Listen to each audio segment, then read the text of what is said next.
Mirëmëngjesi miq, mirëmëngjesi, po nisim kështu javën e re, është një javë do të themi e rëndësishme, të paktën duke filluar nga dita e sotme.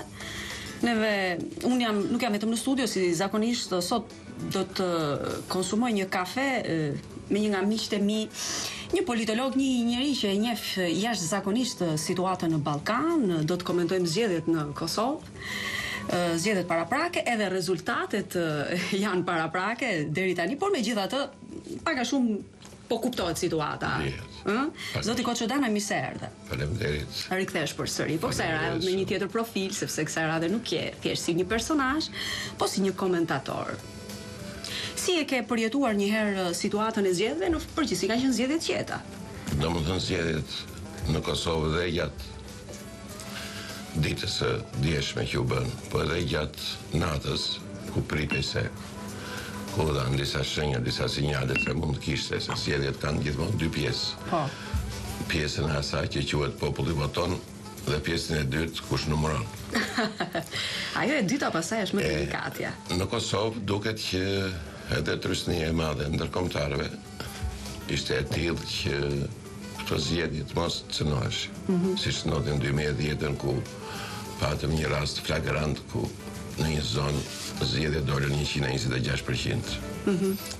Dhe që kjo shifër bëri xhiron e botës në median kryesore botërore. Po këtë herë nuk pati. E para, e dyta, këto zgjedhje treguan dhe një gjë tjetër që përfundimisht në Kosovë nuk ka më bastione. Ose në kuptimin tjetër siç i kanë trajtuar politikanët, siç i trajtojnë politikanët shqiptar bastionet e tyre, nuk ka më çiftligje.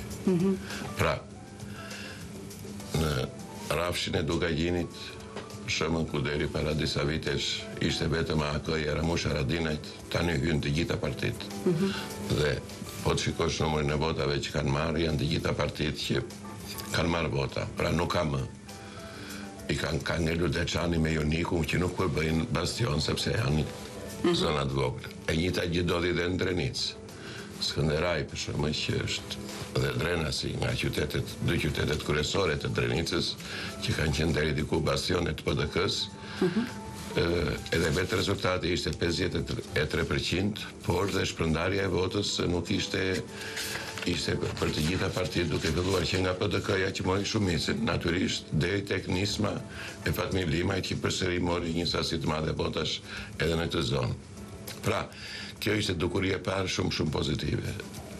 Dukuria e dytë ishte që pavarësisht në krahasim me 2010-ën kemi një rritje prej 100.000 votuesish, pra nëse në 2010-ën ishin 650.000 votues, në zgjedhjet e djeshme kjo shifër arriti në 745.000. Megjithatë, në përqindje, në fakt rezulton 43. Eksakt, sepse në përqindje ka përsëri, pavarësisht. Në përqindje ka një problem të madh në Kosovë, siç ka dhe në Shqipëri. Domethënë Kosova si popullsi kur u bëri censusin, doli 1.900.000 banor. Në listën e votimit janë 1.782.000 votues. Trakaj, sepse shumica dërmuese janë jashtë, që nga Australia deri në Amerikë, por ata ekzistojnë në listë. E kuptoj. Pra, në raport me ata që jetojnë në Kosovë, ndje kanë votuar 68%. Të atyre që, sepse vota me kusht, gjithsejt kanë qenë 14.000, pra votat që kanë ardhur nga jashtë. Nuk ka qenë një votë e madhe që të pasqyrojë këtë shifër.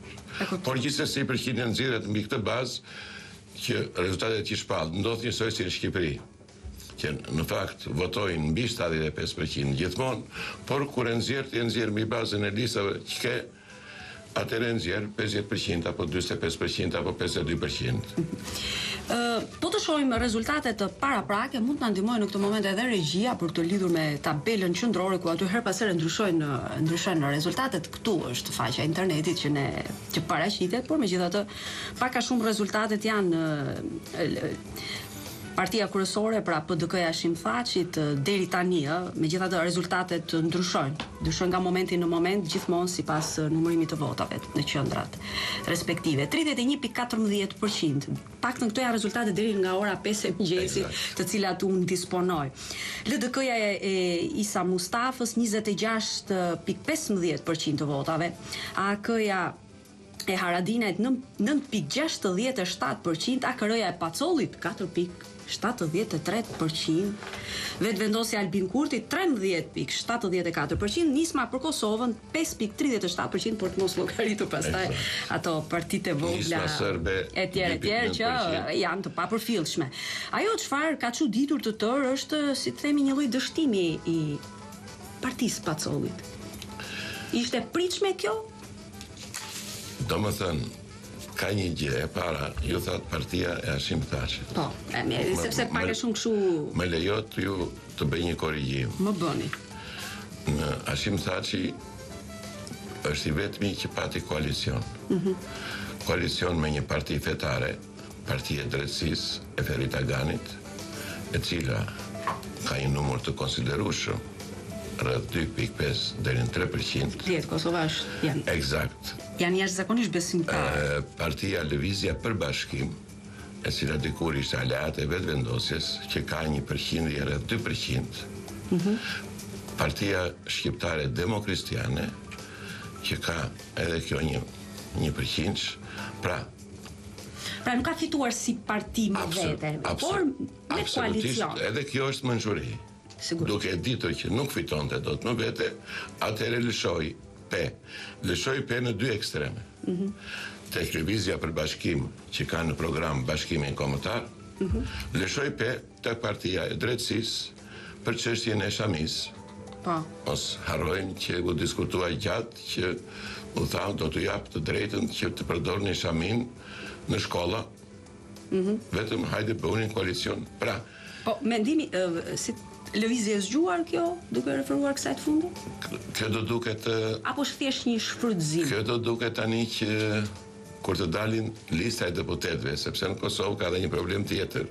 Kur të dalin lista e deputetëve, do duket cila parti ka deputet më shumë. Ju siguroj që tani që deputet më shumë do ketë Lidhja Demokratike e Kosovës. Si deputet. Por koalicioni fitus është koalicioni. Prandaj dhe është konsideruar si një lloj fitore kjo e LDK-s. Sepse është një parti që ka fituar më vete. Absolutisht, më vete LDK-ja, më vete AK-ja, më vete vetvendosja, më vete edhe Nisma.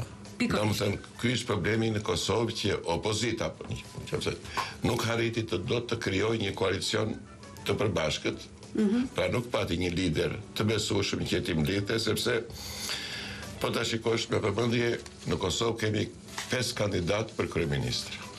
Cilët që e shpallën. Hashim Thaçi kandidat për kryeministër. U shpall zyrtarisht, para fushatës. Gjatë fushatës, më fal. Ramush Haradinaj kandidat për kryeministër. Isa Mustafa kandidat për kryeministër. U bën 3. Begjet Pacolli kandidat për kryeministër. Nuk u fut dot as në nuk ka lëdat as pragun. Nuk e kaloi. Albin Kurti kandidat për kryeministër. Pra kemi 5 kandidat për kryeministër dhe kjo është gjë pozitive. Absolutisht pozitive. Shumë pozitiv, sa larg jemi kësaj. Atëherë mund të them edhe absolutisht. Sa larg Shqipëria mund të jetë edhe absolutisht negative. Edhe negative pse? Sepse kjo tregon dhe një herë që do të shëndet në aspektin e demokracisë. Absolut, demokraci po. Jo, kur në një kohë, kur në Kosovë nuk ka asnjë parti që kalon 30%. S'ka asnjë parti. Pra, në Shqipëri ka dy blloqe. Është më ndryshe, ka gjë tjetër vetëm si vitin e kaluar u profilizua fuqishëm LSI-ja në qendër. Kam përshtypjen se edhe politika ka ndryshuar, zoti Koço. Po shkon drejt kësaj që po ndodh në Kosovë. Me zgjedhjet e fundit të parlamentit. Po i largohemi politikës së paravendosjes. Që ne e dim kush do të fitojë, ne e dim kush do të jetë kryeminist. Tani është krijuar një ring i tillë që krijon befasira. Nuk e dim në Kosovë kush do të jetë kryeminist. Po një gjë e dim që Kosova është gjithmonë. Por dim një gjë që Kosova është në nënvëzhgim dhe është në nënvëzhgim dhe në ndryshimin e bashkisë ndërkombëtare. Boll të kujtojmë vetëm një detaj. Parlamenti i Kosovës u shpërnda në mënyrë të befasishme, por pasi miratoi ligjin për krimin e gjykatës speciale që do gjykoj krimet e supozuara të luftës të kryera nga UÇK-ja mbas lufte. Pra, mbasi miratoi këtë ligj dhe mbasi nuk miratoi ligjin për krimin e ushtrisë Kosovës, atëherë u shpërnda. Dhe u shpërnda në një moment të tillë që ju caktua edhe koha e fushatës, 10 ditë fushat. Pra, çdo gjë, ky është veçantia e Kosovës që na pëlqen që Kosova dhe është sukses që arriti shkëputjen juridike nga Serbia, por është akoma që sa kohë që është Euleksi në Kosovë, sa kohë që drejtsinë e ka Euleksi në Kosovë. Nuk është krejt e pamvarur në vendimarrje. Për të mos në është protektorat në vendimet kryesore, sepse nuk të thot njeri për zhvillimin ekonomisë, për të bërë dy rrugë, për mjedisin. Këto janë probleme që i kanë edhe krahinat të ndryshme, zonat të ndryshme në vende ndryshme të botës. Por, gjykata kushtetuese në Kosovë, për shembull, ka 9 anëtarë. Shqiptarë janë 4. Pra shqiptarët janë pakic tek organi që është kryesori i shtetit. Pra, nuk marrin dot shqiptarët një vendim në gjykatë kushtetuese për të rrëzuar X apo Y ligj, sepse Shiko, në një anë po ta shohim në të dy krahët e medaljes. Është edhe mirë, është edhe keq. Duke qenë një shtet i ri në fundit ka nevojë për një prandaj duke qenë një shtet i ri, nuk ka nevojë të qëndrojë përsëri vet. Duket që këto do jenë zgjedhjet e fundit që Kosova i bën vet. Zgjedhjet e tjera Kosova që duan në një farë të tregojnë për të fituar besimin të ndërkombëtarëve. Eksakt, edhe duket që zgjedhjet e tjera Kosova do t'i bëjë për të hedhur hapin atë që pritet nga të gjithë, bashkimin me Shqipërinë. Pra kjo është edhe një ndër ajo që quhet plani B, veçanërisht i aleatit kryesor të shqiptarëve i Shteteve Bashkuara të Amerikës. E kuptoj. Sepse çfarë ndodhi? Vetvendosja sot ka 20 deputet në Parlamentin e Kosovës, që është forca kryesore për bashkimin e Kosovës me Shqipërinë. Dhe në fakt, siç ata deklarojnë, ata konsiderojnë si një parti parimore. Absolutisht, edhe vetmja parti parimore që e ka treguar dhe ka demonstruar me më elitare. Pikërisht. Më elitare kësaj here ishte lista e vetvendosjes, edhe në moshë, edhe në kulturë, edhe në arsimim dhe në të gjithë. E shef si të ardhmen e Kosovës këtë parti? Absolutisht po. Me moderacionin që arriti të realizoj Albin Kurti, duke hequr dorë nga rruga dhe duke u përqendruar vetëm në parlament, me fitoren e komunës Prishtinës nga ana e Shpendametit, do më në shikoj që shumë shpejt kjo do jetë forca kryesore në Kosovë dhe përsëri me këto zhvillime rajonale dhe me këtë geopolitik europiane që ka dy element kryesor të cilët unë gjithmonë jo i shikoj se dua unë, po i shikoj se kështu janë, të lidhura me Kosovën dhe me ndërtësim e komë shqiptar, pra me Ukrainën fillimisht, me shkëputjen e Krimes nga Ukraina dhe me referendumin për bashkim me Rusin fillimisht, me zgjedhjet në Parlamentin Evropian, ku janë në dy vendet kryesore të BE-s, nga 3 që janë, Gjermani, Francë, Britani, në dy vendet kryesore, Francë dhe Britani, forca e parë politike, dolën ato që quhen forca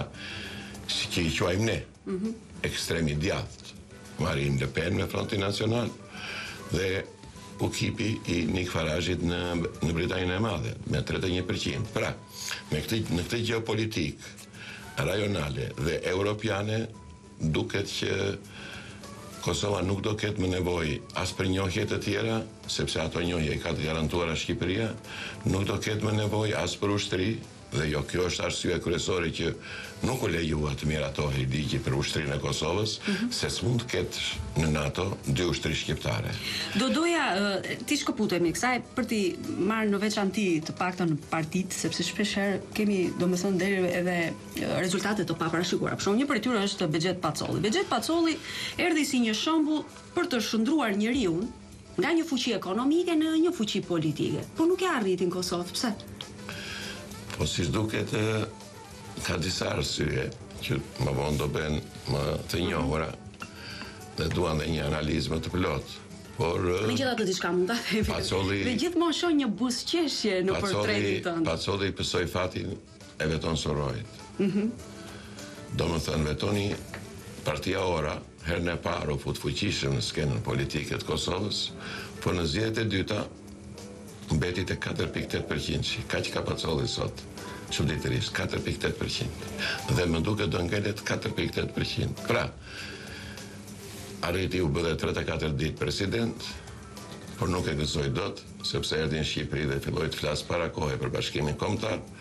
Atëherë duke qenë se Kosova nuk është realisht shtet përballë ndërkombëtarëve, u gjet një yçkël gjoja shkelje kushtetuese që Pacolli pas kishte votuar dhe vetë dhe gjykata kushtetuese ku shqiptarët kanë pakicën mori vendim që ai të jap dorëheqje, nda dorëheqje. Sikur një diçka përgatitur për ta nxjerrë jashtë lojës. Jashtë lojës politike. Dhe realisht për mua nxorën jashtë lojës.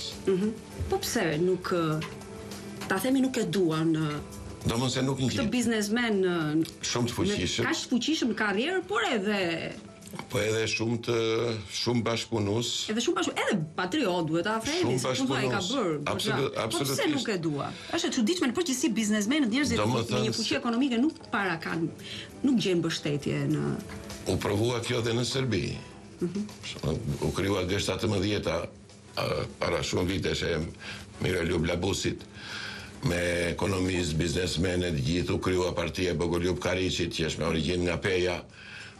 Herën e parë patën sukses, herën e dytë dështim total. Domethënë, politika është artë më vetë, biznesi është artë më vetë. Po, e vërtet. Dhe është e vështirë që veçanërisht në Kosovë, për më tepër kur kërkon të dalësh parti më vetë.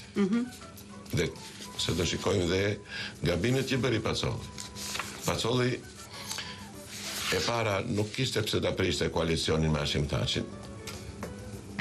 Duhet të ishte më realist, por duket që fitoria e Mimoza Kusari Lilës në Gjakov dhe fitoja Agim Baktirit në zgjedhjet lokale në Mitrovic, i dhanë atë që tashmë vetëm me votat e këtyre të dyve, unë e kaloj 35.000, që është pragu i 5%, që 35.000 vota. Gjë që në fakt ndodhi ndrysh, nuk rezultoi. Besimi i tepruar ndonjëherë. Absolutisht, kjo e po prandaj veprimi i cituar. Eksakt, këtu ka nevojë për mua sepse kjo ndodhi edhe në LDK. Po të kishte bërë LDK-ja atë që bëri Thaçi, që krijo koalicion edhe me parti të vogla. Po ja për sa mbetesh, diferenca midis tyre është 2 deri në 3%, kajdo, nuk ka diferencë tjetër. Që këto 2 deri në 3% PDK-s ja dhan antarët e koalicionit. Dhe natyrisht do shpërblehen, sepse përdesa më dhe fitore në do shpërblehesh. Por ajo që gaboi Pacolli duket që duhet jetë një mësim për gjithë politikën shqiptare, secili të bëj punën e tij. Domethënë nëse politika është art më vete, profesion më vete, nuk ka pse të ngatrohet dikush tjetër, ai mund të merret për ndihmë, po jo të jetë ai në krye, sepse ai ka shkëlqyer në biznes, po të shkëlqyer në biznes nuk do thotë se mund të shkëlqesh edhe në nuk do thotë kesh talent në politikë. Domethënë vërtet fitoi Poroshenko. Mbreti i çokoladave në thonjza në Ukrainë. Por fitoi sepse deshën të fitonte. Nuk fitoi sepse ishte politikan. Sepse në zgjedhjet e ardhshme të jeni sigurt as Poroshenko as do jetë në president. Sa të gjej Ukraina një president profesionist që ta drejtojë. Po jo, është edhe kjo ana tjetër se varet dhe kë ke konkurrent. Shohim zgjedhje kompetitive, shohim shumë figura, kështu që të marrësh, domethënë është një hap të tillë, është një risk i madh. 5 kandidat për kryeministër. Atëherë duhen manovrat politike. Me sa duket, zoti Pacolli është më i suksesshëm në manovrat ekonomike. Eksakt. Edhe realisht kjo ndodhi. Domethënë unë më erdhi keq që nuk e kaloj pragun, ashtu siç e kaloj pragun Nisma për Kosovën, që u krijua para 3 muajsh. E megjithatë është 5.4% me prirje për të rritur. Çfarë mendimi keni për Haradinaj? Ai përfaqësohet me AK-n. Po. Alianca për Ardhmërinë e Kosovës. Mund të arrijë deri në 10%. Deri tani 9.67, drejt asaj është. Domethënë drejt të 10-shës. I ka 13 deri në 14 deputet. Do t'i marr. Gjithë problemi tani është që Haradinaj ka kërkuar që kur doli nga Haga e dytë, të jetë kryeministër. Pra e kërkoi me insistim posti. Atë që kishte në fakt. Atë që kishte, por këtu gaboj se nuk mund të kërkohet pa biseduar me atë që është, se Kosova e kishte një kryeministër, që ishte Hashim Thaçi. Po. Dhe duhet bisedosh fillimisht, ai të pret me ceremonit, i bën të gjitha nderet, sepse kthehesh nga Haga, mbi me Haradina është simboli moral i Kosovës, edhe për shkak të vëllezërve të tij dhe për shkak të qendresës. Të gjithë, por posti i ministrit apo i kryeministrit fitohet, nuk kërkohet. Këtu ishte gabimi i parë. Gabimi i dytë u bë më vonë, kur përsëri nguli këmbë që vetëm unë mund të shpëtoj Kosovën. Kosova tashmë ka krijuar një brez intelektualesh dhe intelektualesh shumë të mirë. Jo thjesht të shkolluar në Perëndim, por nga ata që njohin mirë mentalitetin e vetë Kosovës, të shkolluar në Perëndim, por që ndihen shqiptar. Dhe pikërisht nga që ka krijuar këtë, atëre duket që pak nga pak ky brez, kjo stres që pati sukses në biznes, nuk mund të sukses në politikë përballë intelektualëve të nivelit të Shpendametit, për shembull. E provoi sa Mustafa një gjë të tillë dhe dështoi. E njëjta gjë mund të ndodhë nesër dhe me Haradinën, sepse Thaçi për mua është në këtë moment është do jetë thjesht një moderator midis të gjithëve në bazë të porosive që do marrë nga partnerët ndërkombëtar, veçanërisht nga Washingtoni, edhe nga Brukseli, po më shumë nga Washingtoni. Dhe qeveria e ardhshme në Kosovë do të jetë e kombinuar në një mënyrë të tillë që e para nuk do kemi më 5 zvëndës kryeministra, siç kishim herën e parë që bëj qefin, bëj zvëndës kryeministër, parat janë të BE-s, ti e para BE-ja harxhoi kot së koti. Tashmë qeveria që do jetë në Kosovë do ketë një problem të madh përpara. Do përballoj, le të mos harrojmë, një ultranacionalist të shndruar në demokrat që quhet Aleksandar Vučić. Por deri para 10 vjetësh, deri para 3 vjetësh ishte Parti Radikale. Nuk kishte kryetar, kishte 9 kryetar. Kryetarin e kishte në Hag, quhej Vojislav Šešelj. Po, edhe nëse është transformuar si demokrat brenda interesave të absolutisht, pikërisht përballë shqiptarëve. Gjithmonë shqiptarët kanë rezervat e tyre në çdo përballë shqiptarëve. Tashmë shfaqet një politikan 44 vjeçar, formë një fuqi të madhe parlamentare me 65% të parlamentit që ka fituar vetëm ai si parti, 158 deputet. Atëre, si do përballohet kjo? Do përballohet në Kosovë, s'kemi asnjë parti të kaloj 30% si parti më vete. Atëre, detyrimisht duhet një koalicion, po me parti që vërtet kanë palcën në vetë tabanin e Kosovës. Për shembull, dhe prandaj do të thoshe që nuk do ta shikoja fare të habitshme që vetëvendosja të ishte nesër pjesë e qeverisë. E shikoj vetëvendosjen pjesë të qeverisë së re. Sepse programi i vetëvendosjes, si programi social, por dhe programi kombëtar, tashmë programi social duket si e pamundur. E pamundur ndodh në Kosovë. Vërtet? Sepse se kanë në dorë ata. Sepse vetëvendosja gjithmonë ka pasur nga pikpamja parimore, ka pasur konflikte me qeverinë e Thaçit. Po s'ka të bëj, pse pa konflikte ka patur në Shqipëri, sa duash, bile. Ku ata janë pak më luajal në veprime. Krahasim me atë veprimet çfarë kryen klasa politike shqiptare, thënë. E para Eva është kjo. Cili do jetë gjithçka ndodh. Interesi, cili është plani B i Shteteve të Bashkuara të Amerikës ndaj Kosovës. Me këtë. Akoma se dim. Do ta dim ditët e ardhshme. Me bazë të këtij plani B, unë e shikoj vetëvendosjen në qeveri. Po si shpjegohet që në përgjithësi ndërkombëtarët kanë një simpati të fshehur për Hashim Thaçin? Shiko, nuk e kanë simpati të fshehur. Në kuptimin që nuk është shumë e deklaruar, po kuptohet të paktën. Edhe në zgjedhjet shiko, se ne kemi krijuar ne për ndërkombëtarët kemi krijuar një imazh të pasakt që ka dëmtuar kombin dhe dinjitetin e politikës tonë. Tani për cilët, për shembull, se flasim ndërkombëtarët, për cilët ndërkombëtar? Për ata të cilët e kanë, si themi, po për shembull ta zëm në mitingun e DTK-s, morën pjesë përfaqësues të Kristian Demokratëve Gjerman të partisë zonjës Merkel, kancelare e Gjermanisë. Pra, ata morën pjesë sepse zonja Merkel I dërgoi letër Isa Mustafës. Sepse në Kosovë ka dhe një dukuri shumë interesante. DDK thot janë partia djathtë, është anëtare e partive popullore. PDK Hashim Thachit e nisi si parti e majtë, përfundoi në kohën që ishte Fados Nano kryeministër, mori pjesë në Sofje në një mbledhje të komitetit. U transformua Rrugës. Dhe tani thot janë parti e djathtë. E qendrës. E qendrës djathtë, po çfarë si ka? Ato janë ai postimi sikur e mban çik edhe ndërmjet majtës edhe ndërmjet djathtë. Domethënë e kanë këtu shikoj çfarë paradoksi që. Po si shpjegohet? Ramush Haradinaj e partia e djathtë. Ata kanë frikë të jenë të majtë. Domethënë një parti, një politikan që nisë të bëj politikë dhe të ketë frikë. Ndërsa Albin Kurti thotë, jo, unë jam një majtë nacionaliste. Po. Pra, jam në programin. Ky është ndryshimi esencial I kësaj partie me partitë e tjera. Domethënë, parti reale në Kosovë është vetëm vetë vendosi. Të tjerët janë parti në ujëra që akoma janë duke u identifikuar. Janë klane, janë grupe që kanë të bëjnë me atë forcë që ka kryetari dhe me grupin kryesor që ka krijuar kryetari brenda partisë. Do shikoni që do ketë dhe në PDK. Ose meni kaq ashtu. Do ketë luftë kush do bëhet kryetari I partisë.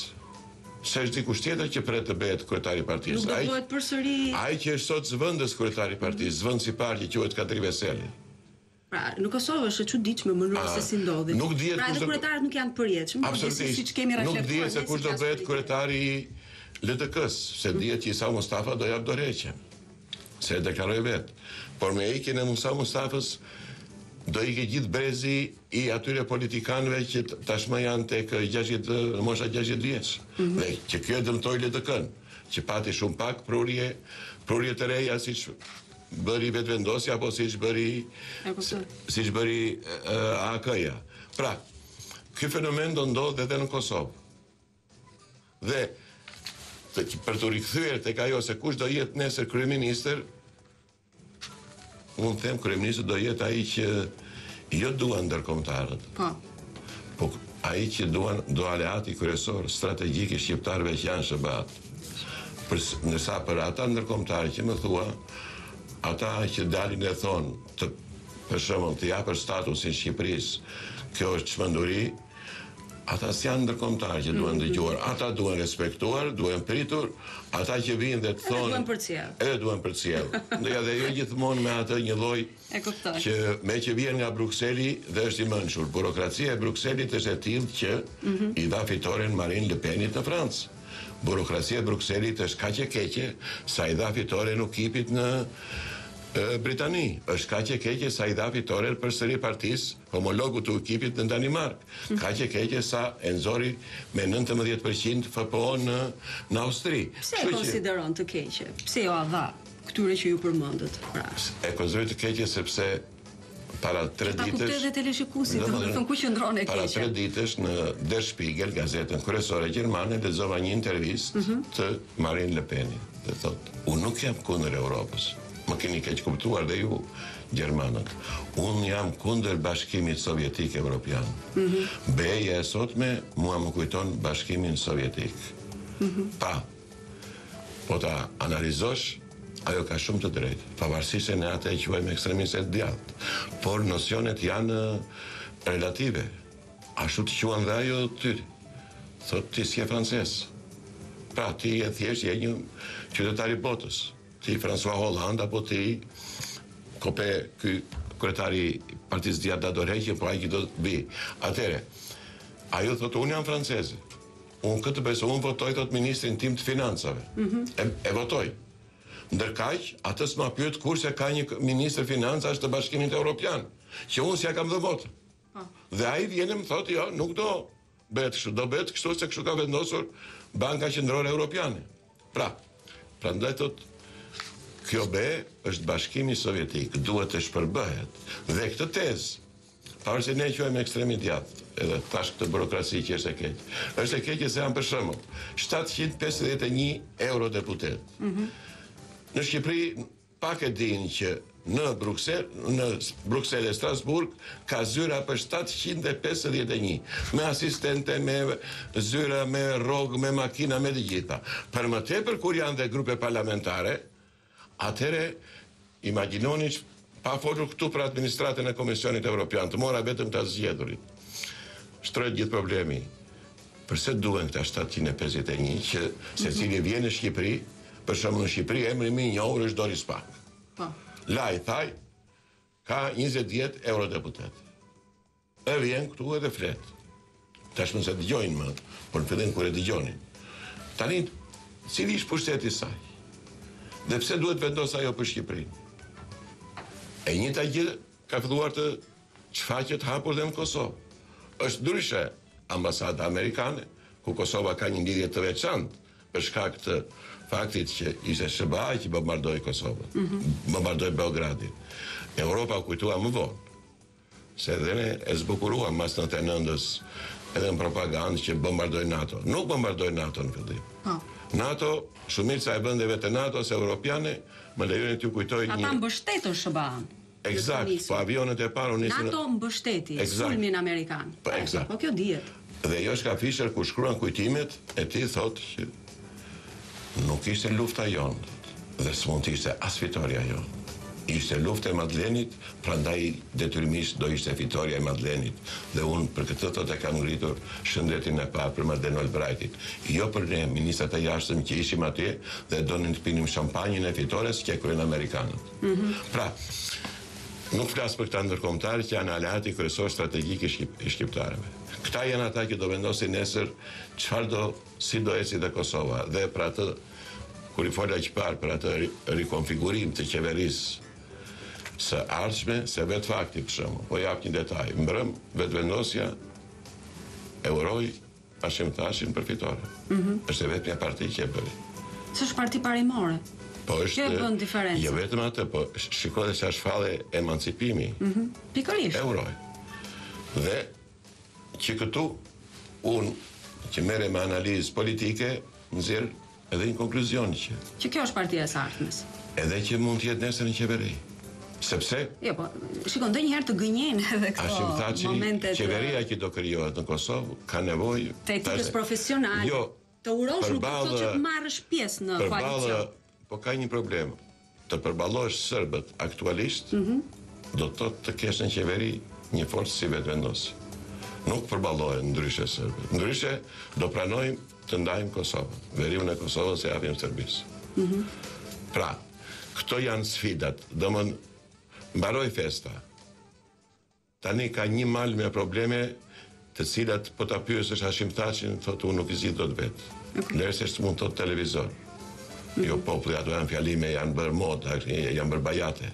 Por mbas e ikën nga televizori thotë si do ja bëj unë hallit që kam premtuar të rris rrogat 100%, ku do të gjej parat sepse s'më jep njëri para. Kam premtuar të bëj këtë, ku do të gjej parat. Kam premtuar të bëj këtë në marrëdhëniet rajonale, po tashmë un kam 20 deputet të vetëvendosjes, tashmë këta mu shfaqen si opozit. Un nuk i hoqa dot, nuk i çbëra dot. Këta u konsoliduan, po veç këtyre mushtuan dhe disa ish shok të mit, të nismës, Fatmin Lima, Jakub Krasniqi, Xhevat Beslimi. Si një sfide. Absolutisht, po ja u bën 27 deputet. Po janë dhe 13, nëse s'marra Mush Haradina në qeveri dhe 13, 40 deputet. Pa folur për LDK-n, do të thotë që unë jam dorëhequr një muaj masi të kem bërë qeverinë. Pra nuk do ta ketë të lehtë zoti Thaçi nëse do të jetë kryeminist. Ato do ta shikojmë kush do të mandatohet. E kuptoj. Ajo çfarë bën përshtypje në përgjithësi nga opinionet shpeshherë dëshiruese të popullit Kosovës që e kanë dëshiruar një lloj rotacioni, ndoshta edhe shpeshherë për akuzat në lidhje me korrupsionin. Absolutisht. Po ta dëshirosh nuk mjafton. Mos u nis të bësh plazh në Durrës, po shko votoj një herë, dhe pastaj shko për plazh në Durrës. Domethënë kanë qenë me mira shqiptar nga Kosova në Durrës. Pse? Si e merr këtë? Domethënë humbje besimi tek të gjithë. Indiferencë. Absolutisht.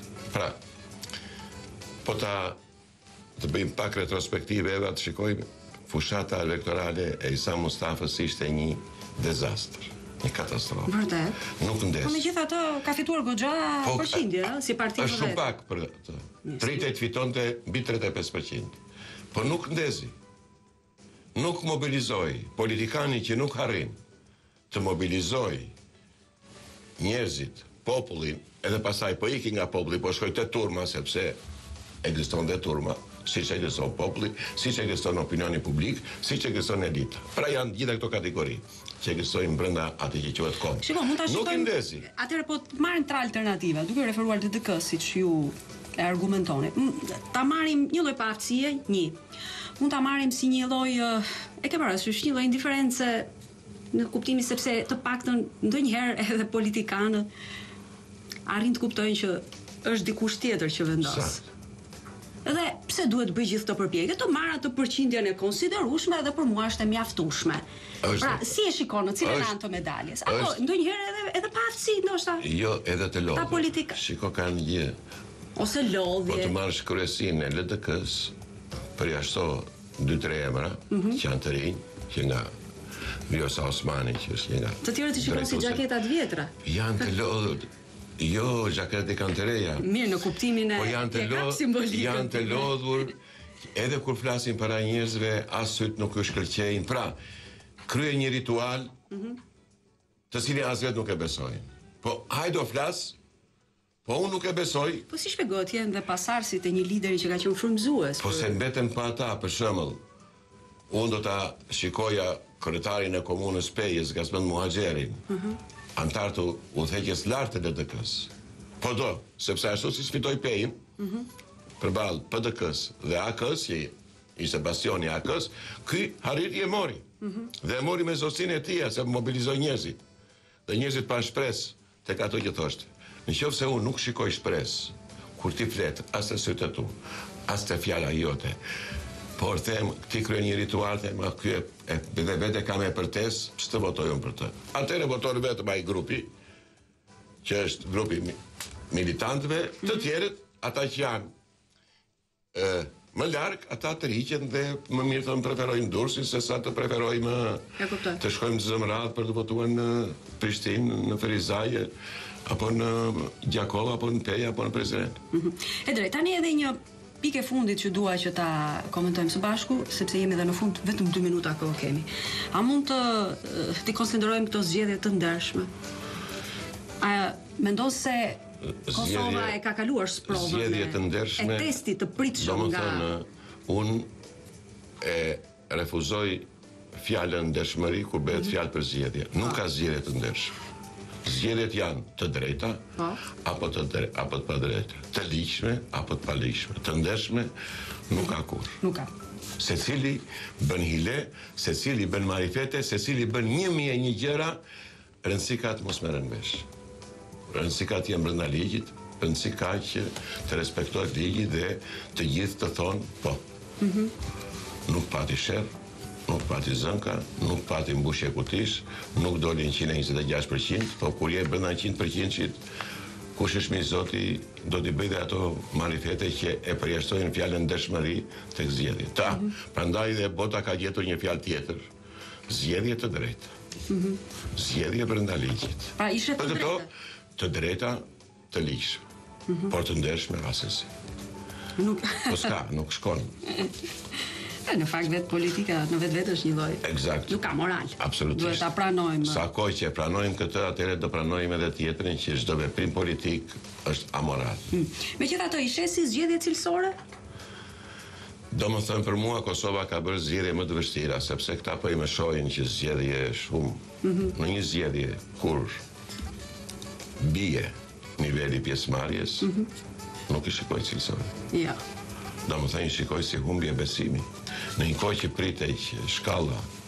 Pra, po i them vetëm një detaj. 14.200 janë ato që quhen vota me kusht që kanë ardhur me postë.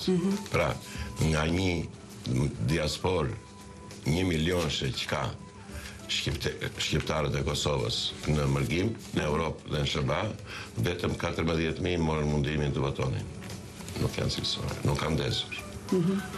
nuk ka mobilizuar, nuk ka dhe shpresë. Kur njerëz u humbes shpresa, thonë të ri këtu ku jam në Gjermani, në Zvicër, në Itali, ju e dini shumë mirë, e thotë jam më komod, pse duhet të lodhem unë bashkë me ata. Italias duhet marrë fare për model, është komplet ndryshe. Jo, ka vëlluar të merret model që nga fitoria spektakolare e Rencit, i vetmi që i shpëtoi nderi në këtyre partive në qeveri. Situata e tyre është në një krizë totale. Absolutisht, nuk e krizë totale në çdo aspekt. Jam plotësisht dakord me ju. Sepse ata kanë mungesë liderash. Po qëndrojnë në Zvicër, Gjermani, Francë,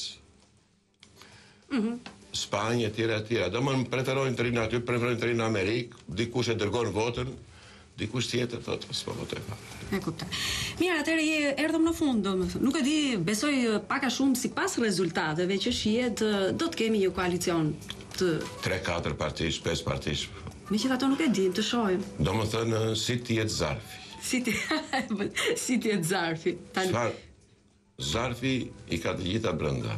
Kush do jetë kryeministër dhe me këtë do bëhet qeveria. Po që thua Zoti Dana. Zoti Dana i thotë që këto ishin zgjedhjet. Tani vendos Amerika. Absolutisht. Mbyllim këtu atëherë. Të falenderoj shumë për këtë bashkëbisedim interesant. Mbasë shihemi përsëri. Urojmë gjithsesi të paktën na vjen mirë që zgjedhjet në përgjithësi kanë kaluar. Ky është problemi kryesor. Kanë kaluar pa eksese, kanë kaluar në mënyrë qytetare, në mënyrë demokratike. Nuk pati incidente. Le të kënaqemi